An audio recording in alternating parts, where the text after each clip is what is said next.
Gürcüstan Maliyyə Nazirliyinin İstintaq Xidməti Baş Prokurorluqla birlikdə virtual aktivlərin qeyri-qanuni əməliyyatlarında iştirak edən Rusiya Federasiyasının 5 vətəndaşını həbs edib. Şirkət Mərkəzi Bankın icazəsi olmadan kurer xidmətə də daxil olmaqla virtual aktiv əməliyyatları aparıb və 100 milyonlarları ekvivalentində ödəmələr həyata keçirib.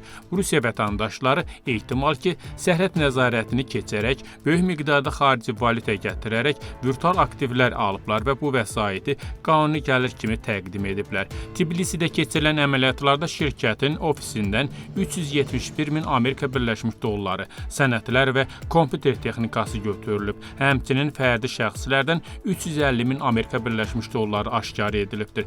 İstintaq Gürcüstan Cinayət Məcəlləsinin 192 və 194-cü maddələri üzrə aparılır və 9-12 il həbs cəzası nəzərdə tutulur.